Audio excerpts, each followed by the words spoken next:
نبی کے صحابہ کے راستے پہ چل کر دلوں کا سکون ہم نے حاصل کیا ہے۔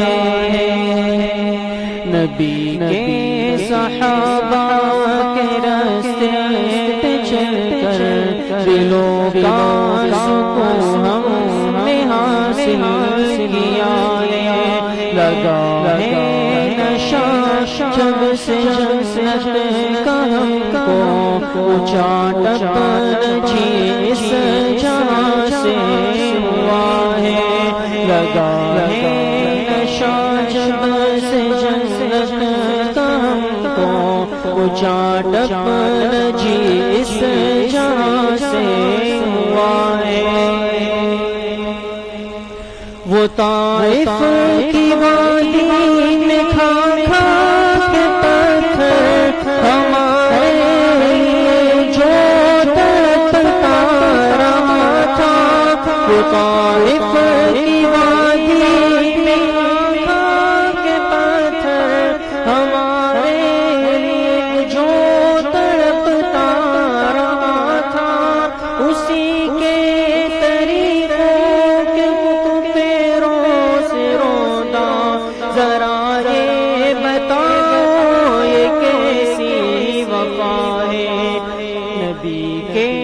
صحابہ کے راستے پہ چل کر دلوں کا سکون ہم نے حاصل کیا ہے۔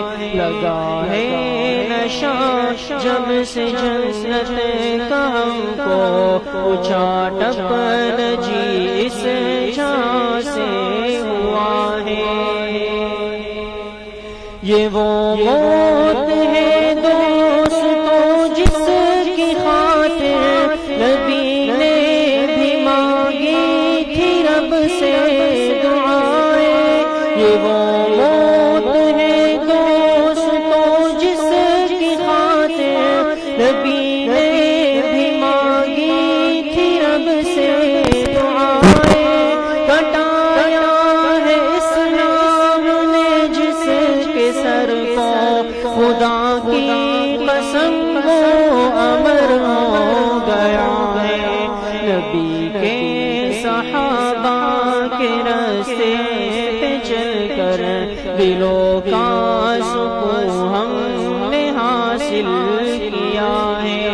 لگا ہے نشہ جب سے جنت کا ہم کو اونچا ٹپن جس جہاں سے ہوا ہے۔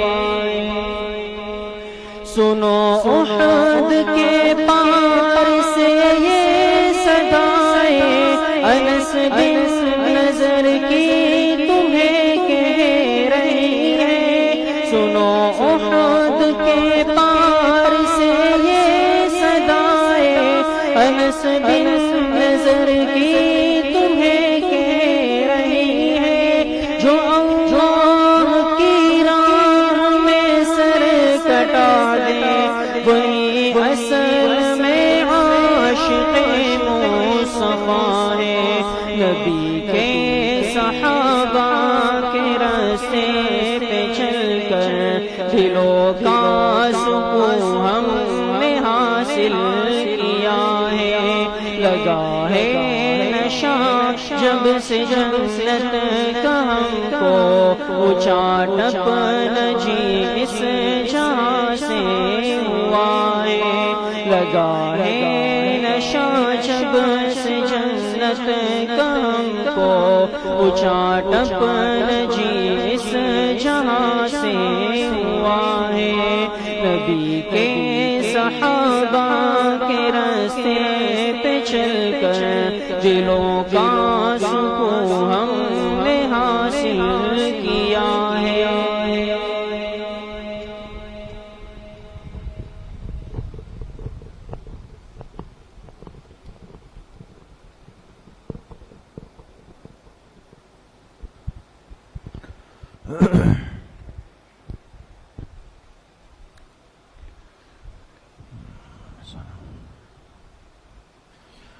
بسم اللہ الرحمن الرحیم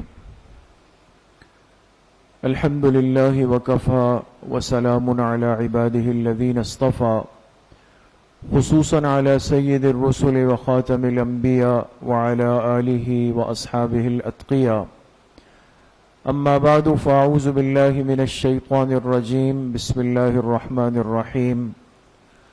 أولئك الذين امتحن الله قلوبهم للتقوى لهم مغفرة وأجر عظيم.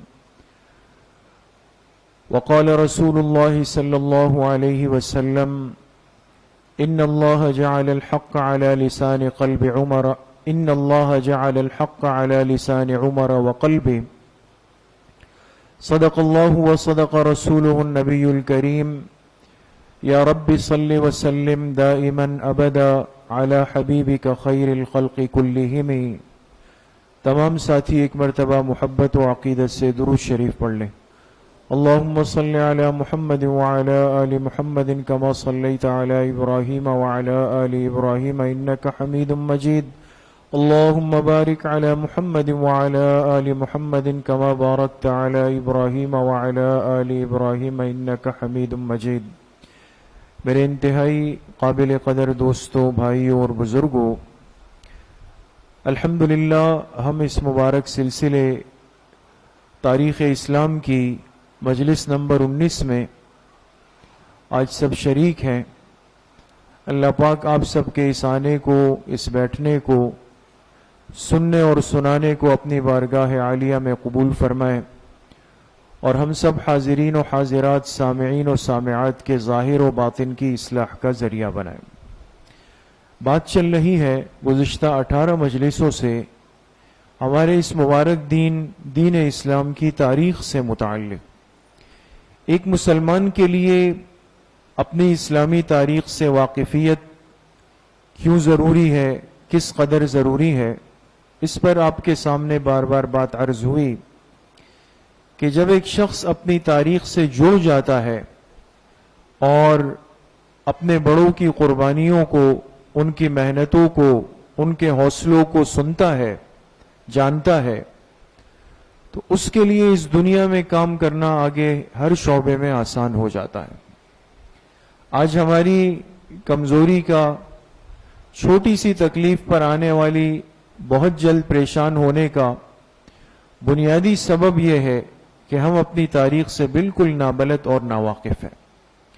آج کے حالات دیکھ کر ہمیں ایسا لگتا ہے کہ یہ مصیبت اور یہ پریشانی شاید اس دنیا میں پہلی دفعہ ہم پر آئی ہے، اس سے پہلے کسی پر نہیں آئی. اس لیے آپ حضرات کے سامنے جناب نبی کریم صلی اللہ علیہ وسلم کی سیرت طیبہ تفصیل سے ذکر ہوئی. اس کے بعد خلیفہ اول حضرت ابو بکر صدیق رضی اللہ عنہ کی مبارک زندگی آپ کے سامنے ذکر ہوئی، اور پچھلی مجلس سے ہم نے اس امت کے دوسرے خلیفہ حضرت عمر فاروق رضی اللہ تعالی عنہ کی زندگی کو بیان کرنا شروع کیا ہے. خلافت راشدہ یہ ہماری تاریخ کا ایک ایسا روشن باب ہے اور وہ تاریخی حصہ ہے کہ جس سے قیامت تک آنے والے مسلمان کو ہمت اور حوصلہ ملتا ہے.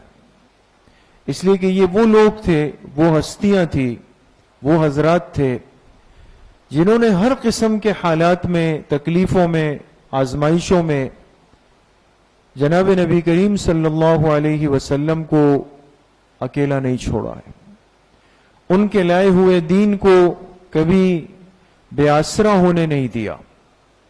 اپنی جان، اپنا مال، اپنا گھر بار سب کچھ لٹا کے، سب کچھ قربان کر کے اللہ کے دین کو زندہ رکھا ہے.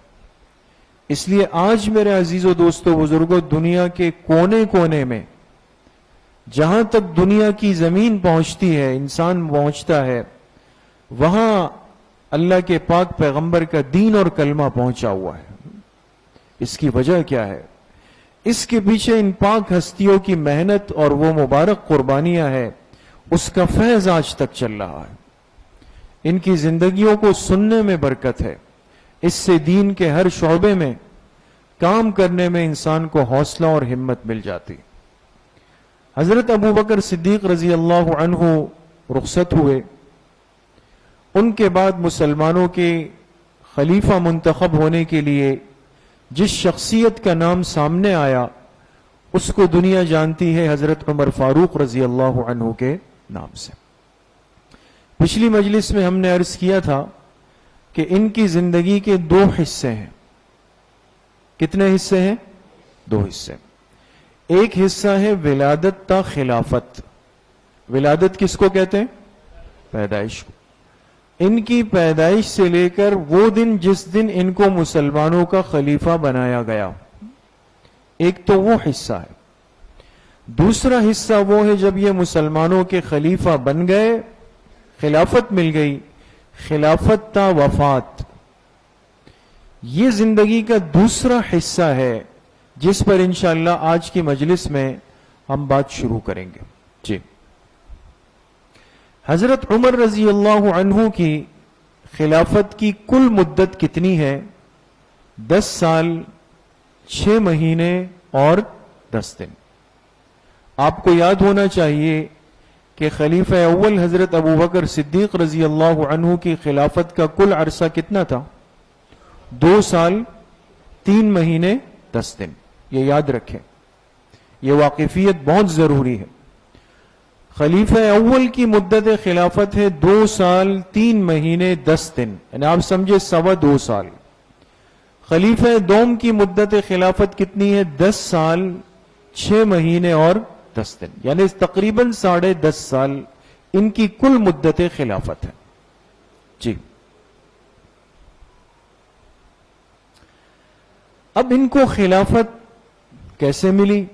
اس میں 2 باتیں سمجھنا ضروری ہے۔ ایک ہے بیعت خلافت، ایک ہے دور خلافت۔ بیعت خلافت کا مطلب کیا ہے؟ پچھلی مجلسوں میں تفصیل سے عرض کر چکا ہوں آپ حضرات سے کہ حضور علیہ الصلوۃ والسلام کے اس مبارک دین میں امت کو سنبھالنے اور امت کو چلانے کے لیے جو ترتیب دنیا کو دی گئی، پاکیزہ نظام، اس نظام کو کیا کہتے ہیں؟ نظام خلافت کہا جاتا ہے۔ لیکن اس خلافت کے انتخاب کے لیے طریقہ وہ نہیں تھا جو دنیا میں رائج رہا یا آج رائج ہے۔ ایک طریقہ تو یہ ہوتا ہے نا کہ باپ مر گیا تو بیٹا آئے گا، بیٹا چلا گیا تو اس کا بیٹا آئے گا، وہ چلا جائے تو اس کا بیٹا آئے گا۔ اس کو نسلی سلسلہ کہا جاتا ہے۔ یہ نسلی سلسلہ ہے، دین اسلام نے اس کی نفی کی، اس لیے کہ یہ بالکل سراسر ایک ظلم ہے۔ اگر باپ بہت بڑا اللہ کا ولی ہے لیکن بیٹا جاہل مطلق چرسی ان پڑھ ہے اور آپ نے جا کے اس کو بٹھا دیا اس منصب پہ، تو کیا خیال ہے یہ کیا حشر کرے گا؟ یہ تو واہی تباہی مچا دے گا۔ اس لیے بہت ساری مبارک مقدس جگہوں پر نقصان اسی وجہ سے ہوا۔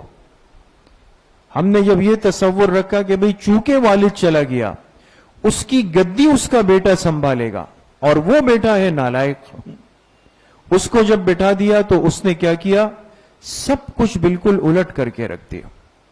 وہاں شرکیات، بدعات، لغویات، ہر قسم کے گناہ امراض پیدا ہو گئے۔ دین اسلام نے انتخاب کے اس طریقے کی نفی کی۔ ایک اہم منصب، ذمہ داری، امارت پر کون شخص بیٹھے گا، اس کی بھی ایک ترتیب ہوگی۔ اس کے لیے جو ترتیب رکھی گئی وہ ترتیب تھی بیعت کی۔ کس انسان کے اندر یہ اہلیت ہے، یہ صلاحیت ہے کہ واقعی وہ اس قابل ہے کہ اس کو ایک ملک کی، ایک حکومت کی، ایک نظام کی، ایک قوم کی باغ دوڑ ہاتھ میں پکڑا دی جائے؟ اس کے لیے طریقہ کار کیا تھا؟ بیعت خلافت کا۔ حضرت ابو بکر صدیق رضی اللہ عنہ دنیا سے رخصت ہو رہے ہیں، لیکن پوری فکر یہ تھی کہ میرے بعد امت کے اس کام کو کون سنبھالے گا، حضور کی اس ذمہ داری کو کون سنبھالے گا؟ تو پہلے ہم بات کریں گے حضرت عمر کی خلافت کی بیعت پر کیسے ہوئی، پھر ہم بات کریں گے ان کے خلافت کے مبارک دور پر۔ جی، بیعت خلافت میں 3 باتیں ہیں دوستو، اور بہت اہم ترین باتیں آپ نے توجہ رکھنی ہے۔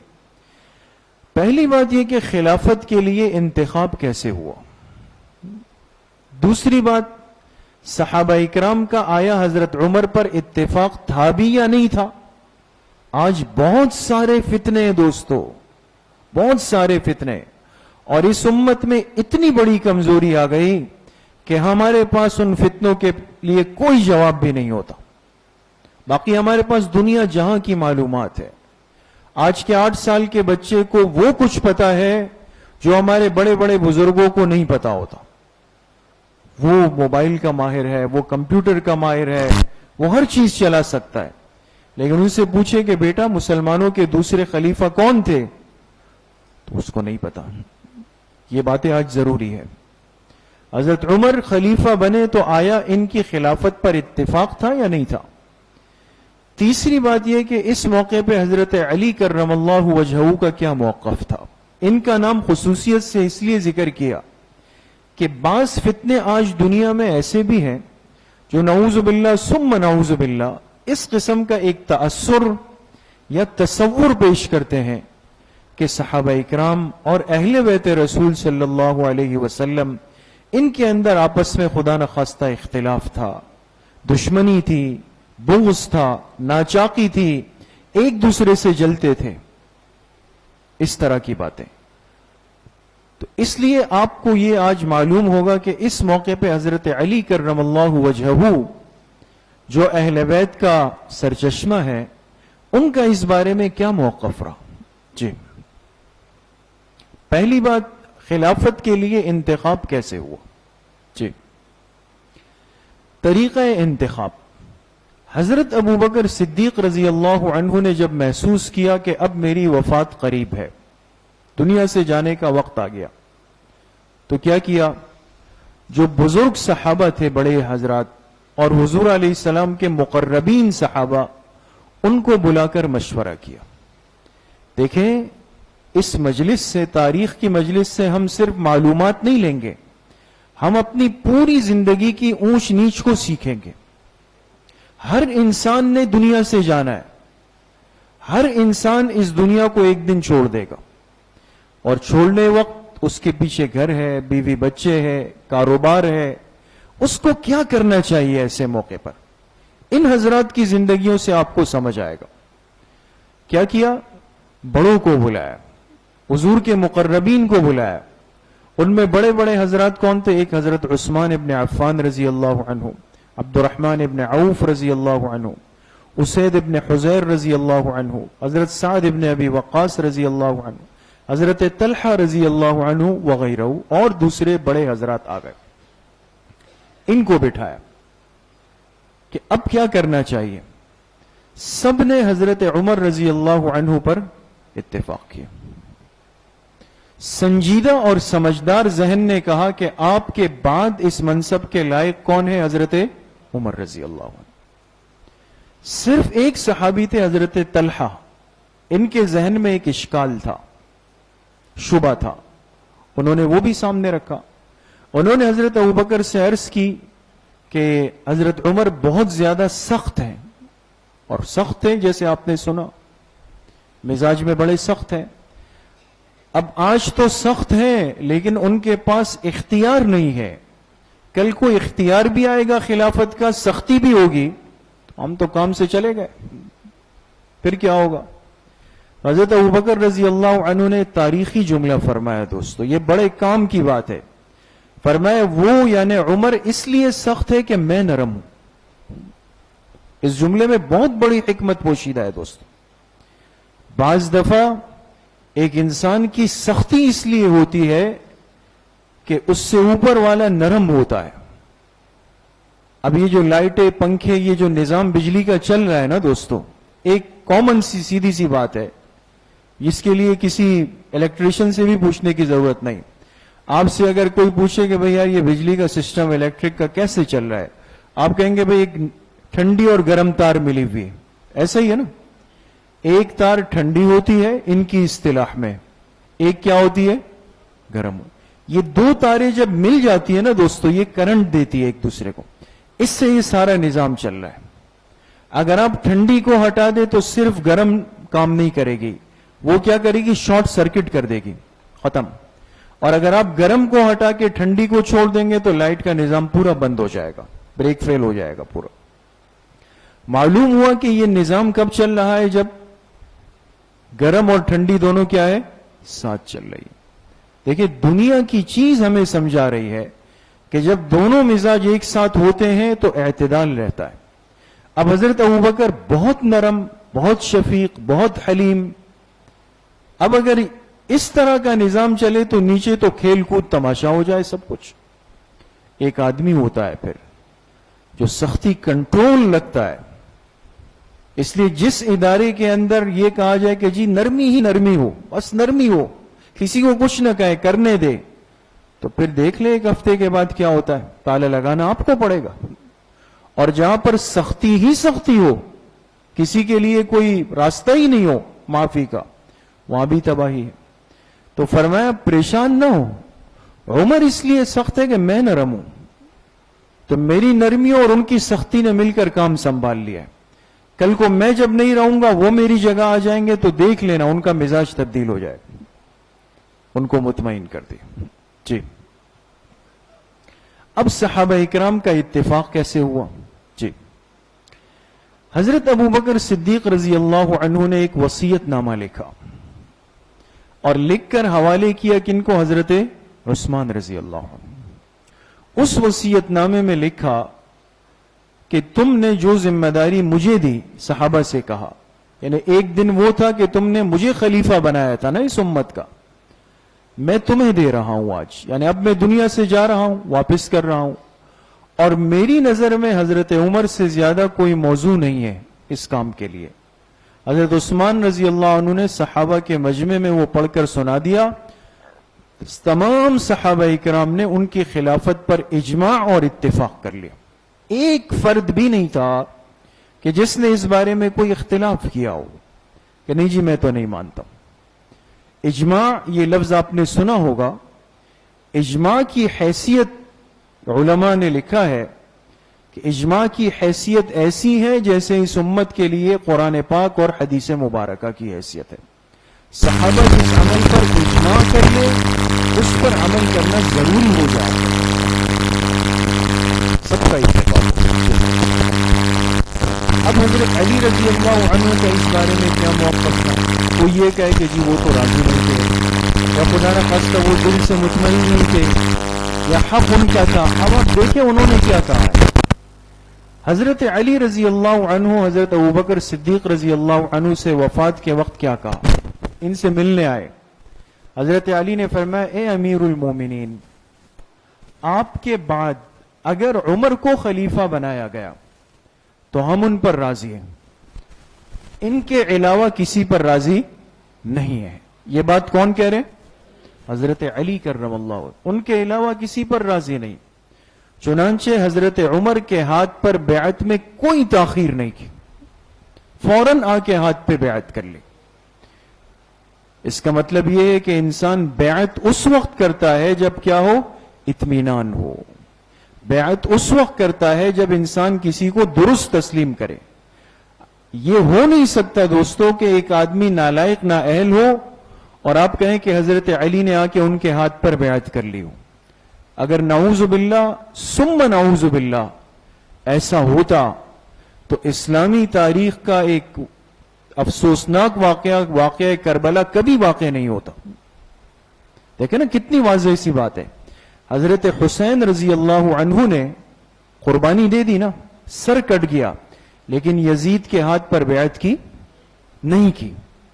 کیوں نہیں کی؟ اس لیے کہ یزید کو غلط سمجھا، نااہل نالائق سمجھا. یہ بات واضح کر دی کہ جو غلط ہوگا ہم بیعت نہیں کرتے اور جو صحیح ہوگا تو بیعت میں تاخیر نہیں کرتے. سمجھ میں آ گئے؟ اس لیے بات ذہن میں رکھیں. اگر کوئی یہ ہمیں کہے، یہ پٹی پڑھائے کہ جی یہ تو ظلم ہو گیا، تو ہم کہیں گے کہ اگر حضرت علی ان کو حق پر نہیں سمجھتے تھے تو بیعت ہی نہیں کرتے. اور کوئی یہ کہے کہ جی خوف کی وجہ سے نعوذ باللہ کر لیا، تو پھر سوال یہ کہ حضرت حسین نے کیوں نہیں کیا؟ کیا وہ اپنے والد سے زیادہ بہادر تھے؟ ہمارا تو عقیدہ ایمان ہے کہ حضور علیہ السلام کا پورا خاندان، آل بیت رسول، سادات رسول، ان سے زیادہ اس کائنات میں کوئی بہادر نہیں ہو سکتا. سر دیا ہاتھ نہیں دیا، بیعت نہیں کروں گا، بیعت میں تاخیر نہیں کی۔ اور پھر حضرت عمر رضی اللہ عنہ نے کیا کیا؟ خلافت ملتے ہی حضرت علی رضی اللہ عنہ کو اپنا مشیر خاص بنایا۔ دیکھیں، انسان کو جس سے تعلق ہوتا ہے مشیر اسی کو بناتا ہے نا۔ بھئی آپ نے مشورہ کرنا ہے، کسی سے مشورہ کرنا ہے، اور چھوٹا سا مشورہ ہے۔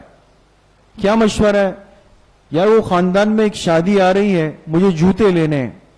اب 3000 کے جوتے لینے کے لیے آپ بتائیں، 3000 جوتے لینے کے لیے آپ جس سے مشورہ کریں گے تو یہ مشورہ کسی نااہل کمزور سے کریں گے یا واقف مضبوط آدمی سے کریں گے؟ حضرت عمر جس کو مشیر بنائیں گے یہ وہی شخص ہوگا کہ جو واقعی اس مشورے کے قابل ہوگا۔ اس لیے علماء نے ایک بات لکھی کہ اہم موقع پر، بہت غور سے سنیں، اہم موقع پر مشیر کا نہ ملنا یا اہم موقع پر مخلص مشیر کا نہ ملنا اس دنیا کی سب سے بڑی مصیبت۔ اہم موقع پر مشیر نہیں ملے، اب آپ کو کوئی کام کرنا ہے لیکن آپ دنیا گھوم رہے ہیں، کوئی مشورہ دینے والا ہی نہیں ہے، آپ کیا کریں گے؟ یا یہ کہ جو مشورہ دینے والا ملا تو وہ اندر اور باہر میں الگ الگ تھا، مخلص ہی نہیں تھا آپ کے ساتھ، تو بہت بڑا ڈس دے کر جائے گا آپ کو۔ مخلص وہ ہوتا ہے جو مشورہ دیتے ہوئے اللہ کے خوف کو دل دماغ کے اندر رکھتا ہے۔ غلط مشیر سے بڑھ کر اس دنیا میں کوئی مصیبت نہیں ہے دوستو۔ آج کے ہمارے بہت سارے معاملات کی خرابی کی وجہ غلط مشیر کا ہونا ہوتا ہے۔ آ کے آپ کا ذہن خراب کرے گا، ذہن سازی کرے گا، اپنی طرف سے باتیں بنائے گا، صحیح راستے سے ہٹا کے غلط پہ ڈال دے گا آپ کو۔ حضرت علی کو مشیر بنا دیا اور اپنی غیر موجودگی میں اپنا نائب بنایا۔ جب کسی کام کے لیے جاتے ان کو اپنا نائب بنا کر جاتے۔ جی، اب یہ بیعت خلافت ہو گئی، حضرت عمر مسلمانوں کے دوسرے خلیفہ بن گئے۔ اب خلافت کا دور شروع ہوتا ہے دوستو۔ دور خلافت میں 3 باتیں اہم ہیں۔ سب سے پہلی چیز ہے خطبہ فاروقی۔ دیکھیں، ایک مسلمان حکمران جب کسی اہم منصب اور کام کے لیے بیٹھتا ہے نا پہلی مرتبہ، تو سب سے پہلا کام اس کا یہ ہوتا ہے کہ یہ امت کو، قوم کو، جن کا بڑا اور سربراہ بنائے، ان کو ایک خطبہ دے، ان سے ایک خطاب کرے۔ یہ تو آج تک دنیا میں ہے نا، ہمارے ملک میں بھی جب نئے حکومت آتی ہے کہتے ہیں آج وزیر اعظم قوم سے خطاب کریں گے نا۔ اب یہ جو پہلا خطاب اور پہلا خطبہ ہوتا ہے نا، یہ اس انسان کی زندگی کی پوری حقیقت بیان کرتا ہے دوستو۔ یہ نچوڑ ہوتا ہے، یہ آپ کے سامنے کھول دے گا کہ یہ خطبہ دینے والا، خطاب کرنے والا انداز کا، مزاج کا، کردار کا کیسا آدمی ہے۔ خطبہ بنیاد ہے۔ اب حضرت عمر نے خطبہ دیا۔ آپ دیکھیں گے کہ مسلمان حکمران کے جو خطبے تھے ان کے الفاظ کیا تھے، ان کا درد کیا تھا۔ جی، حضرت عمر جب خلیفہ بن گئے، اب خطبہ دینے کے لیے مسجد نبوی شریف تشریف لائے، اب خطبہ دے رہے ہیں۔ فرمایا اللہ تعالیٰ نے تم کو میرے ذریعے اور مجھ کو تمہارے ذریعے سے آزمائش میں ڈالا ہے۔ قرآن کو پڑھو اور اس پر عمل کرو، اپنے اعمال کو تولو اس سے قبل کہ ان کو تولا جائے۔ ایک مسلمان حکمران اس بات کی فکر کرتا ہے۔ اس بڑی پیشی کے لیے اپنے آپ کو تیار کرو جس دن تم اللہ کے سامنے پیش کیے جاؤ گے۔ کوئی بات خفیہ نہیں رہے گی، مجھے تمہارا ذمہ دار بنایا گیا، میں نے اپنی سختی کم کر دی۔ الفاظ پہ غور کریں دوستو، یہ کون کہہ رہے ہیں؟ حضرت عمر رضی اللہ۔ میں نے اپنی سختی کم کر دی لیکن ظلم و زیادتی کرنے والوں پر وہ سختی برقرار رہے گی۔ ایک آدمی یہ کہے کہ جی آج چونکہ میں بڑا ہوں، آج عام معافی ہے، اب عام معافی میں صحیح غلط، چور اچکا، لٹیرا بدکار سب کو چھوڑ دیا تو تباہی مچ جائے گی۔ کہ ظلم و زیادتی کرنے والوں پہ وہ سختی برقرار رہے گی۔ میں کسی ظالم کو نہیں چھوڑوں گا جب تک وہ حق کے سامنے جھک نہیں جاتا، اور شریف لوگوں کے لیے میں نرم رہوں گا۔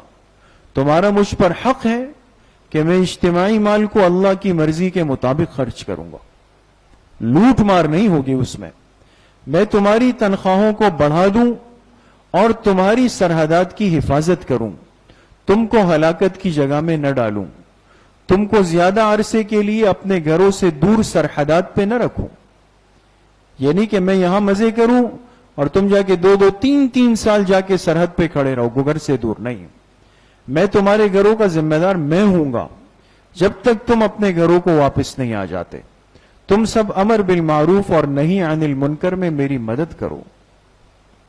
یہ ہے ایک مسلمانوں کے خلیفہ کا پہلا خطبہ۔ اس میں آپ دیکھیں اپنی ذات کے لیے کچھ بھی نہیں، اللہ کے دین کے لیے اور امت کے لیے سب کچھ، درد اس کے لیے۔ جی اب ان کے دور کے کارنامے، محنت کیا ہے؟ میں نے پہلے عرض کیا کہ جب حضور علیہ السلام دنیا سے تشریف لے گئے تو اپنا کام صحابہ کے حوالے کر کے گئے، اور صحابہ نے پھر دنیا پر ایک پیغام نقش کیا کہ ہم نے جس ذمہ داری کو لیا اس کو دنیا کے کونے تک لے جائیں گے، صرف مدینہ میں بیٹھے نہیں، آگے گئے۔ ان کے دور خلافت کے کارنامے کیا ہے؟ دین کو کہاں تک لے کر گئے؟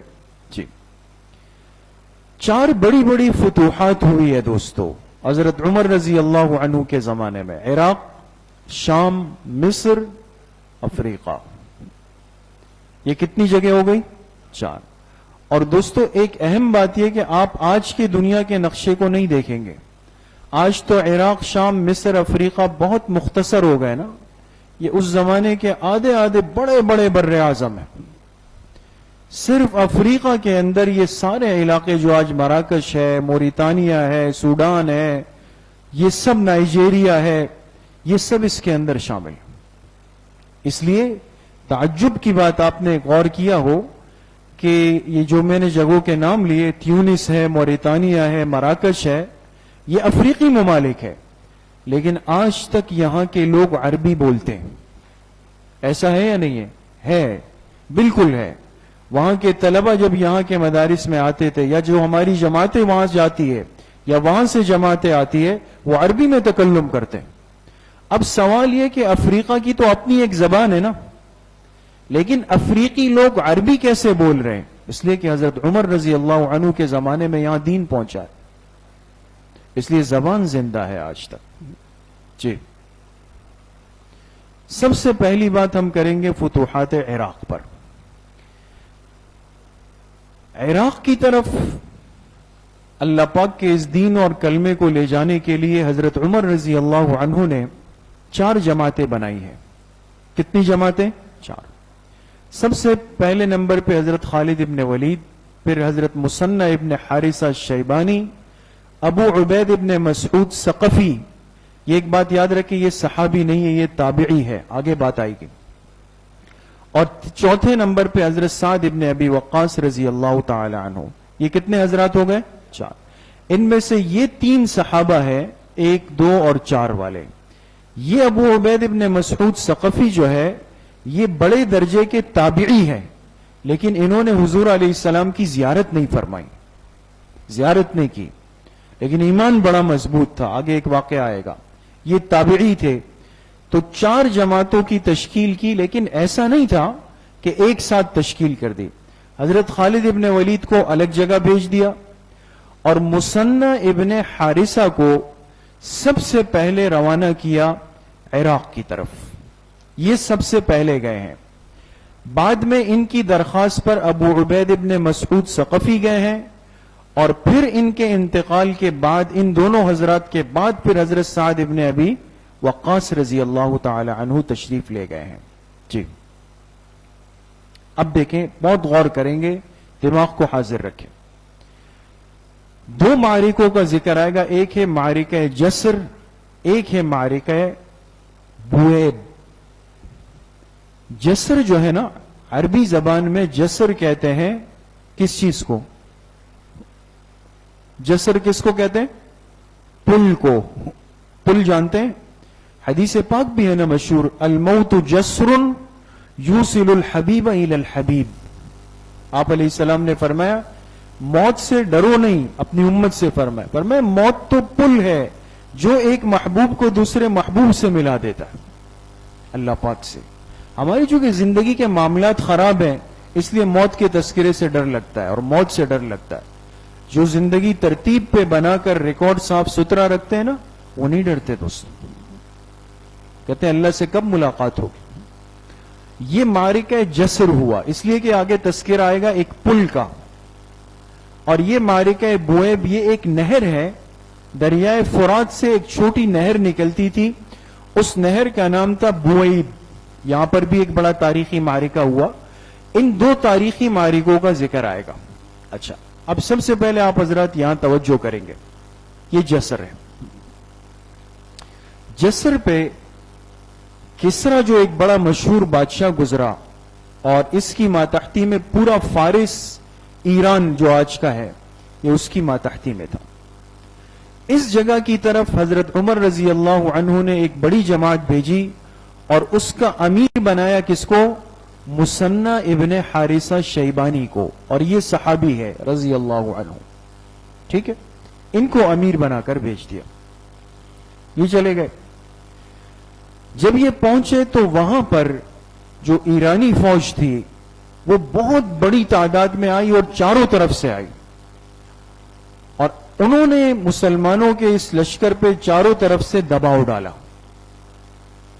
اب دیکھیں, ذمہ دار سمجھدار جو امیر ہوتا ہے وہ معاملات کو ہینڈل کرتا ہے, موت کے منہ میں چھلانگ نہیں لگاتا. حضرت مثنى سمجھ گئے کہ چاروں طرف کافروں نے گھیر لیا ہے اور ہم چھوٹی سی جماعت ہیں, اور اگر ہم کہیں کہ نہیں جی ہم تو لڑیں گے تلوار نکال کے تو ایک ہی حل ہے کہ سب کے سب شہید ہو جائیں گے, اور ہم تو ایک کام مقصد کے لیے آئے ہیں, ہمیں آگے جانا ہے. تو کیا کیا؟ خاموشی کے ساتھ مدینہ منورہ واپس آ گئے. صرف امیر صاحب حضرت مثنى ابن حارثہ یہ مدینہ آ گئے اور حضرت عمر رضی اللہ عنہ سے ملے اور ان سے کہا امیر المومنین ہم چلے تو گئے لیکن وہاں سامنے کا لشکر تعداد میں بھی زیادہ ہے, وسائل میں بھی زیادہ ہے, دوسرے چاروں طرف سے جماعت بیچ میں آ گئی, اس لیے آپ ہمیں مزید افراد دیں. حضرت عمر رضی اللہ عنہ نے ان سے کہا ٹھیک ہے آپ واپس جائیں اور میں آپ کے پیچھے ایک جماعت کو بھیجتا ہوں. اس کے بعد حضرت عمر رضی اللہ عنہ نے جمع کیا سب کو اور کہا بھائی کون ہے جو اپنے آپ کو پیش کرتا ہے اس کام کے لیے؟ کون پیش کرتا ہے؟ اب ظاہر سی بات ہے یہ آسان معاملہ نہیں تھا, لاکھوں کے بیچ میں جا کے لڑنا تھا, جہاد کرنا تھا.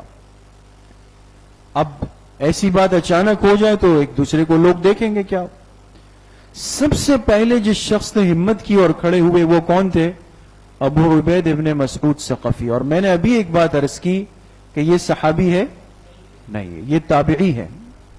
تھے تابعی لیکن کھڑے ہو گئے اور کہا امیر المومنین میں حاضر ہوں, میں اس کام کے لیے تیار ہوں. جب یہ کھڑے ہو گئے تو ایک کو دیکھ کر ہمت انسان کو ہو جاتی ہے, پھر باقی لوگ بھی تیار ہو گئے.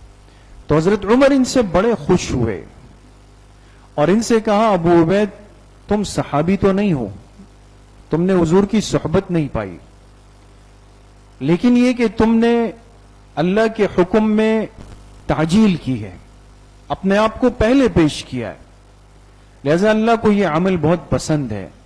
لہذا اب میں تمہیں بھیجوں گا, تم جاؤ اور مثنى ابن حارثہ تک پہنچ جاؤ. وہ عمارت سے ہٹ جائیں گے, بہت غور سے سنیں, وہ عمارت سے ہٹ جائیں گے اور اس کی جگہ امیر کون بن جائیں گے؟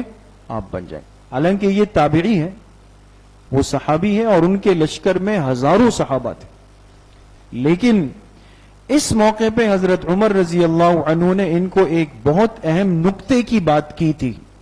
نقطے کی بات جو آگے آ جائے گی آپ کے سامنے, میں ابھی سے عرض بھی کر دیتا ہوں. ان سے کہا کہ دیکھو تم امیر بنا رہا ہوں اس لیے کہ تم نے ہمت دکھائی, لیکن تم صحابی نہیں ہو, تمہاری ماتحتی میں بہت سارے صحابہ ہوں گے, اور دیکھو جو حضور کے صحابہ ہیں ان کے پاس جو اللہ کے دین کی حکمت ہے, سمجھ ہے, وہ تمہارے پاس نہیں ہو سکتی. حضور کی صحبت اور تربیت سے جو ان کو ملا ہے وہ تمہارے پاس نہیں ہے. اس لیے میں تمہیں وصیت کرتا ہوں کوئی بھی کام بڑے صحابہ کے مشورے کے بغیر مت کرنا. یہ کون کہہ رہے ہیں؟ حضرت عمر رضی اللہ عنہ. دیکھیں قیامت تک ایک سبق اور پیغام دے دیا کہ چھوٹا علم میں، سمجھ میں، فہم میں، کاروبار میں، ذہن میں بہت آگے چلا جائے، لیکن یقین کریں جو حضور کا فرمان ہے وہ اپنی جگہ پر ہے، اس میں کوئی شک نہیں. آپ علیہ الصلوۃ والسلام نے فرمایا البرکۃ مع اکابرکم، فرمایا یاد رکھو برکت تمہارے بڑوں کے ساتھ جڑی ہوئی، برکت بڑوں کے ساتھ.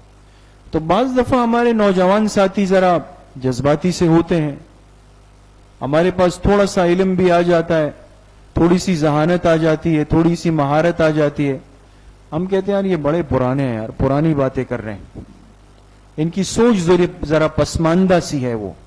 اور جب بہت بڑی ٹھوکر لگتی ہے نا تو پھر آ کے خاموش کھڑے ہوتے ہیں کہ جی یہ ہو گیا ہے ابھی. اس لیے ہمیشہ بڑوں کی دعائیں لے کر، بڑوں سے مشورہ کر کے، ان کی بات کو سامنے رکھ کے چلنا چاہیے. ان کو وصیت کی، اور یہی ابو عبید ابن مسعود ثقفی سے ایک غلطی ہو گئی جو آگے واقع آ رہا ہے کہ انہوں نے بڑوں کے مشورے کے مقابلے میں اپنی رائے کو اس موقع پہ درست سمجھا، اجتہادی فیصلہ تھا، لیکن اس کا نقصان کیا ہوا وہ آپ دیکھ لیں. جی یہ آپ دیکھ سکتے ہیں دوستوں، یہ جسر نظر آ رہا ہے لکھا ہوا، نظر آ رہا ہے پیچھے والے احباب کو؟ یہ لکھا ہوا ہے جسر. میں نے عرض کیا جسر کس کو کہتے ہیں؟ پل کو. یہ کیا لکھا ہوا ہے؟ جی دریائے فرات، دریائے فرات. یہ اسلامی لشکر ہے، یہاں سے کافروں کا لشکر آئے گا. اس بیچ میں دریائے فرات ہے، اور دریائے فرات اور دونوں لشکروں کے بیچ میں یہاں ایک پل ہے. ٹھیک ہے، اسی پل کی وجہ سے اس کو کہتے ہیں جسر، معرکہ جسر کہا جاتا ہے. یہاں پہ جب حضرت مثنیٰ پہنچے، ابھی آپ کے سامنے بات آئی، ان کا لشکر دیکھ کر سمجھ گئے کہ مشکل ہے، تو واپس حضرت عمر کے پاس آئے. انہوں نے مدد کے لیے کن کو بھیجا؟ ابو عبید ابن مسعود ثقفی کو. یہ صحابی نہیں تھے، حضرت عمر نے ان کو بھیجتے ہوئے صحابہ کے احترام اور ان سے مشورے کا حکم دیا، پھر ان کو امیر بنا دیا. اب یہ آ کے یہاں پر امیر بن گئے. اب یہاں سے اصل بات شروع ہوتی ہے دوستو. اب یہاں اسلامی لشکر کھڑا ہوا ہے، یہاں کافروں کا لشکر کھڑا ہوا ہے. یہ دریائے فرات ہے، ان کو جوڑنے کے لیے بیچ میں ایک پل ہے. جو ایرانیوں کے لشکر کا امیر تھا نا بڑا، اس نے پیغام بھیجا، کہا دو صورتیں، درمیان میں پل ہے، یا تو ہم پار کر کے آئیں سامنے، یا آپ لوگ پار کر کے آ جائیں. اب وہ آپ سامنے کھڑے ہوئے، ہم یہاں کھڑے ہوئے، اس پہ تو مہینوں گزریں گے. کوئی فیصلہ کرنا ہے، لڑائی کرنی ہے، اپنی طاقت دکھانی ہے، تو ایک نے تو آنا ہے، یا ہم آئے یا آپ آئے. دیکھیں نا، سمجھ رہے دوستوں؟ اب آ گیا وقت کس کا؟ مشورے کا. اب امیر کو مشورہ کرنا ہے کہ ہم پل پار کر کے جائیں یا ان کو آنے دیں. تو ابو عبید ابن مسعود ثقفی نے پوچھا کیا کریں. جتنے بڑے حضرات تھے انہوں نے کہا کہ آپ لشکر کے امیر ہیں، لیکن ہمارا مشورہ یہ کہ ہمیں نہیں جانا چاہیے، بلکہ ان کو کہیں کہ آپ آ جائیں، اس لیے کہ یہ ہماری جگہ ہے، ہم اس کے معاملات سے واقف ہیں. ابو عبید ابن مسعود کے ذہن میں آیا کہ اگر میں یہ پیغام بھیجتا ہوں تو شاید ایرانی لشکر یہ سمجھے کہ بھئی یہ ڈرپوک بزدل سے. تو کہا نہیں ہم جاتے ہیں.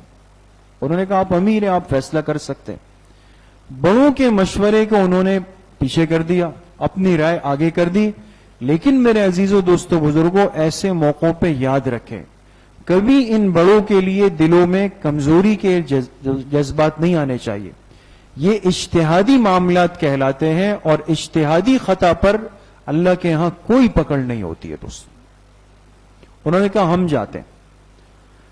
مسلمانوں کا لشکر پل عبور کر کے گیا. وہاں انہوں نے جب دیکھا کہ یہ آ رہے ہیں تو انہوں نے کیا کیا؟ دو کام کیے ایرانی لشکر نے. ایک تو جگہ بالکل تنگ کر دی کہ یہ لوگ جب پل سے اتریں گے، اب ظاہر سی بات ایک بہت بڑی تعداد آ رہی ہے، اس کے لیے آگے جگہ تو چاہیے نا.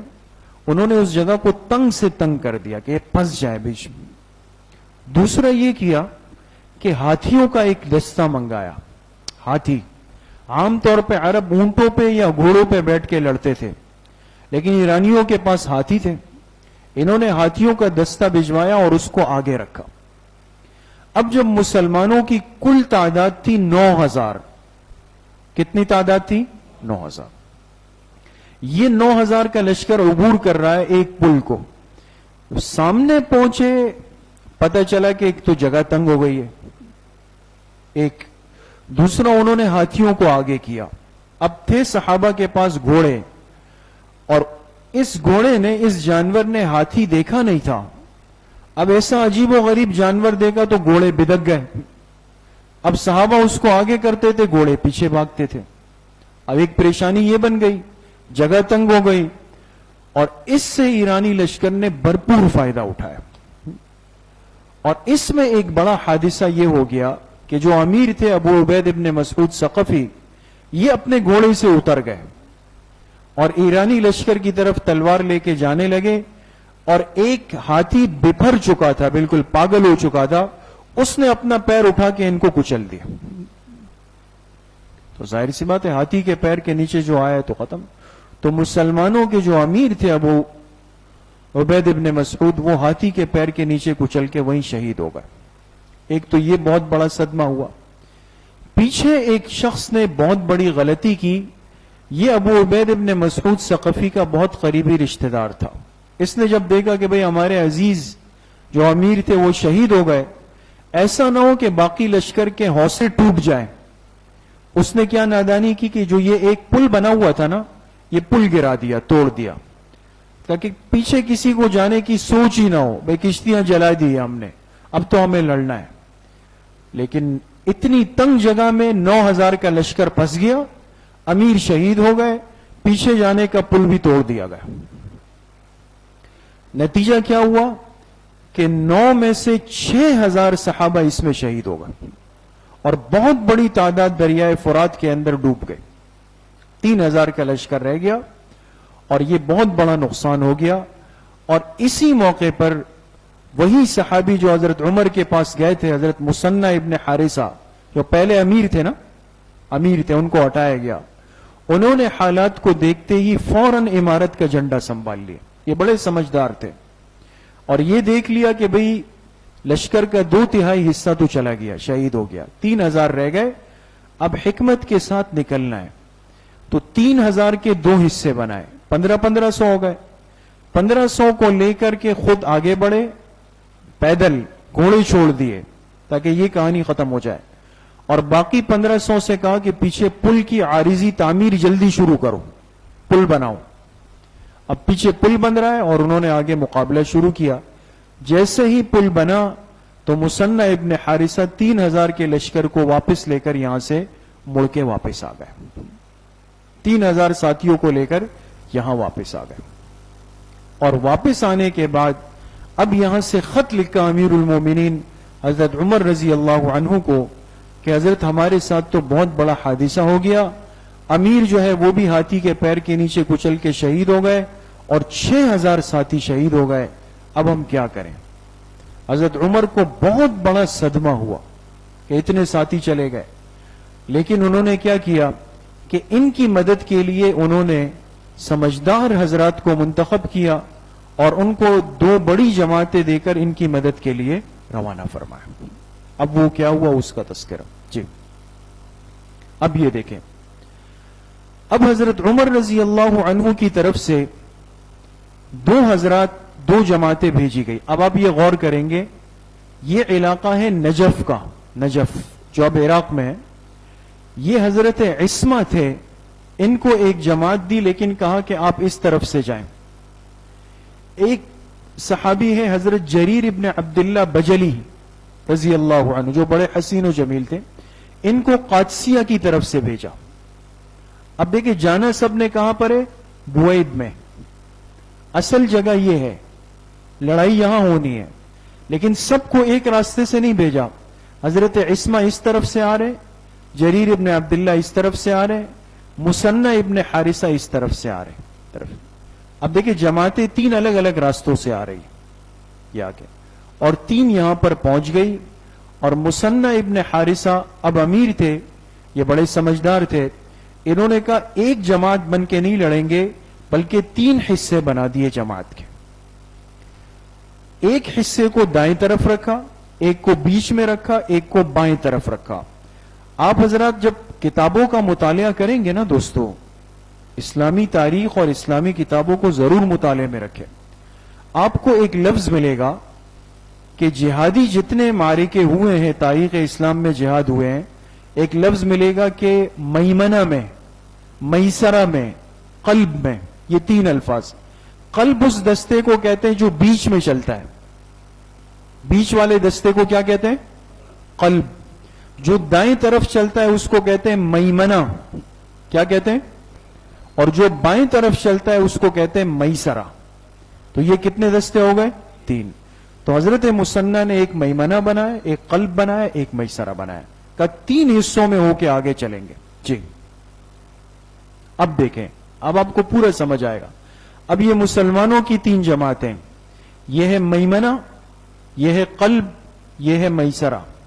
اس کے امیر ہے بشیر ابن خصاصیہ, اس کے امیر جریر ابن عبداللہ, اس کے امیر بسر ابن ابی رحم. اور یہ ایرانی لشکر کے 3 جماعتیں ہیں. یہ ان کے امیر, یہ مہران جو تھا یہ ان کا سب سے بڑا پہلوان اور مشہور کمانڈر تھا. یہ قلب میں آیا, درمیان میں آیا حضرت جریر ابن عبداللہ کے مقابلے میں. اب جب یہ کہ جریر ابن عبداللہ بڑے بہادر اور جری تھے, انہوں نے ایسا حملہ کیا ان پر کہ ان کی جماعت جا کر اس حصے میں شامل ہو گئی. تو جب یہ اس میں آ گئی تو یہ 3 میں سے کتنے ہو گئے؟ 2 ہو گئے نا دوستو. 3 سے کتنے بن گئے؟ 2. ان کو 2 حصے کر دیا, خود 3 حصے بن گئے.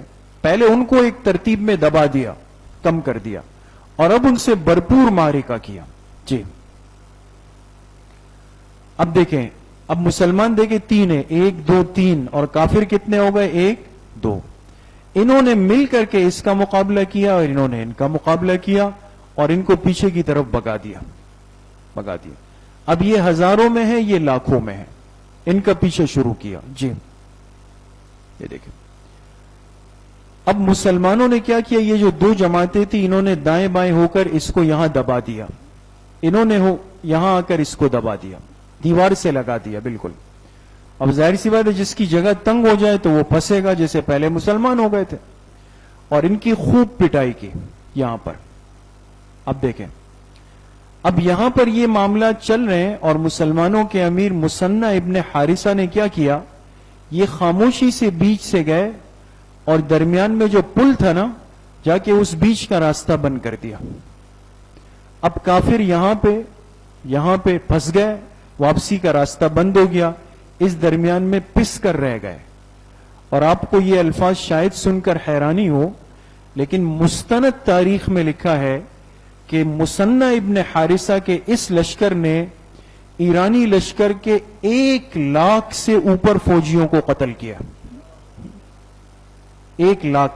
لیکن نا حکمت عملی, ترتیب, مشورہ. پہلے جو نقصان ہوا نا 6000 صحابہ کا, اب 1 لاکھ ان کی فوج قتل کر ڈالی, اور جو مورال ان کا اوپر تھا وہ بالکل نیچے گرا دیا, بالکل ختم کر دیا ان کو. جی یہ ختم. اب یہ بڑی کامیابی تھی جو مل گئی. اس کے بعد حضرت مسنہ نے کیا کیا, یہ خنافس عراق کا مشہور بازار تھا, جس کو کہتے ہیں نا تجارتی منڈی, یہ ان کا مشہور بازار تھا. سیدھا آ کے یہاں آئے اور اس پر بھی قبضہ کر لیا. اس لیے کہ دنیا کا نظام معیشت سے جڑا ہوا ہے دوست. آج ہم رو رہے ہیں اس لیے کہ معاشیات پر یہود قابض ہو گئے, کنٹرول ہو گئے. وہ جب چاہے نظام کو ادھر کر دے, کبھی ادھر کر دے, ہم روتے رہتے ہیں اس طرح حقیقت سے ناواقف ہو کر. خنافس کو قبضے میں لے لیا. اس کو قبضہ کرنے کے بعد کیا کیا, آگے یہاں سے ہو کر آ گئے سیدھا بغداد میں. یہ دنیا کی دوسری بڑی تجارتی منڈی تھی. خنافس پہ بھی قبضہ, بغداد پہ بھی قبضہ ہو گیا. ایران کی 2 بڑی تجارتی منڈیاں مسلمانوں کے قبضے میں آ گئی یہاں پر. اب یہاں پہنچ کر حضرت مسنہ رضی اللہ عنہ جو مسلمانوں کے امیر تھے, وہ یہاں بیمار ہو گئے. بیمار ہو گئے اور کچھ دن بیمار رہنے کے بعد ان کا اسی بغداد کے اندر انتقال ہو گیا. سمجھ گئے دوستو؟ اب مسلمانوں کا جو لشکر رہ گیا ان کی عمارت کے لیے حضرت عمر نے پیچھے سے کس کو بھیجا؟ حضرت سعد ابن ابی وقاص رضی اللہ عنہ کو اب امیر بنا کر بغداد بھیجا. جی انشاءاللہ اس پر اگلی مجلس میں آگے بات کریں گے. اللہ کریم مجھے بھی آپ سب کو صحیح عمل کی توفیق نصیب فرمائے. الحمدللہ رب العالمین والصلاة والسلام علی سید الانبیاء والمرسلین.